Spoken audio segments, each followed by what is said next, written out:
Hello guys, welcome to ஐமோ kitchen. இன்னைக்கு வந்து நம்ம சூப்பரா டேஸ்டான ஒரு மிக்ஸ்டு ரைஸ்ல ஒரு புலாவ் செய்ய போறோம். இது வந்து நம்ம பாஸ்மதி ரைஸ்ல தான் செய்யணும், இல்ல நார்மல் ரைஸ்லயும் செய்யலாம். இது வந்து சாட்டர்டே உடைய லஞ்ச் பாக்ஸ் ரெசிபி.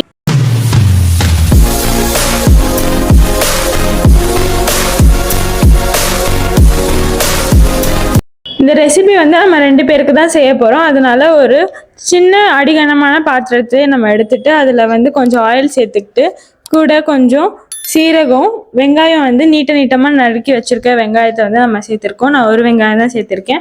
அப்புறம் மீன் மேக்கர் வந்து தண்ணியில் வந்து நல்லா பாயில் பண்ணதுக்கப்புறம் நல்லா ஸ்குவீஸ் பண்ணி தண்ணியே இல்லாமல் ஸ்ட்ரெயின் பண்ணி எடுத்துக்கோங்க. இதில் வந்து கேரட்டை சாப் பண்ணி வச்சது, அப்புறம் நான் வந்து பேபி கார்னையும் வந்து சர்க்கிளாக அழகாக நறுக்கி அதையும் சேர்த்துட்டேன். இப்போ வந்து நம்ம வந்து புதினாவையும் வந்து இதில் சேர்த்துருக்கோம். இதை நான் கட் பண்ணி தான் வந்து சேர்த்துருக்கேன். இது கூடவே வந்து நம்ம இஞ்சி பூண்டு பேஸ்ட் ஒரு டேபிள் ஸ்பூன் சேர்த்துட்டு நல்லா இதை வந்து கலரி விட்டுடலாம். ஃபர்ஸ்ட் இது வந்து நல்லா வதங்கி வரணுன்றதுக்காக நம்ம வந்து உப்பு ஒரு டேபிள் ஸ்பூன் சேர்த்துக்கிறோம். அதாவது 2 பேருக்கு தேவையான அளவு சேர்த்துக்கிட்டு, இப்போ நான் பாஸ்மதி ரைஸ் தான் வந்து இதில் போட்டிருக்கேன். நான் வந்து ஒரு அளவுக்கு தான் எடுத்திருக்கேன். நானும் என் தங்கச்சி காலேஜ்க்கு போகிறதுக்காக இந்த ரெசிபி வந்து நாங்கள் செஞ்சிட்ருக்கோம். இப்போது இதுக்கு தேவையான அளவுக்கு வந்து பாலும் நம்ம வந்து இதில் சேர்த்துக்கலாம்.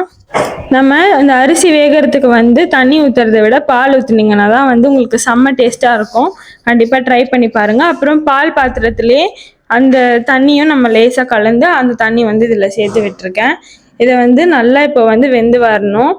நம்ம தேவையான அளவு தண்ணி வந்து எப்படின்னா, நம்ம கரண்டி வச்சு பார்த்தோன்னா நம்மளுக்கு வந்து தெரியணும் இந்த அளவு தண்ணி வந்து உள்ள ஆழம் வந்து இருக்கணும். அந்த அளவுக்கு தான் அதை நம்ம வந்து ஊற்றணும். இப்போ இது நல்லா வெந்து வர்ற கொஞ்சம் ஸ்டேஜில் நம்ம பிளாக் பெப்பர் கொஞ்சம் பவுடர் கொஞ்சம் சேர்த்துட்டு நல்லா கிளறி விட்டுடலாம். அவ்வளோதாங்க, இது வந்து சூப்பராக ரெடி ஆகிடுச்சு. இந்த ரெசிபி நம்ம ஏன் செய்கிறோன்னா வந்து சாட்டர்டேல வந்து நம்மளுக்கு வந்து நிறைய வெஜிடபிள்ஸ் வீட்டில் மிச்சமாகும் பார்த்தீங்களா, அது எல்லாத்தையுமே வந்து இந்த மாதிரி ஒரு ரைஸில் நம்ம போட்டு செஞ்சு கொடுத்துடலாம். இந்த லஞ்ச் பாக்ஸ் ரெசிபி உங்களுக்கு பிடிச்சிருந்ததுன்னா மறக்காமல் நம்ம சேனலை ஃபஸ்ட் டைம் பார்க்குறீங்கன்னா சப்ஸ்கிரைப் பண்ணிட்டு பாருங்கள். இந்த வீடியோ பிடிச்சிருந்தா லைக் பண்ணுங்கள், ஷேர் பண்ணுங்கள், சப்ஸ்கிரைப் பண்ணுங்கள். இந்த லஞ்ச் பாக்ஸ் ரெசிபி நீங்களும் ட்ரை பண்ணிவிட்டு எப்படி இருந்துச்சுன்னு எனக்கு வந்து மறக்காமல் கமெண்ட் பண்ணுங்கள். இதை வந்து நானும் என் தங்கச்சி வந்து இப்போ சாப்பிட போகிறோம். நீங்களும் ட்ரை பண்ணி சாப்பிடுங்க. வாங்க சாப்பிடலாம். தேங்க்ஸ் ஃபார் வாட்சிங். பாய்.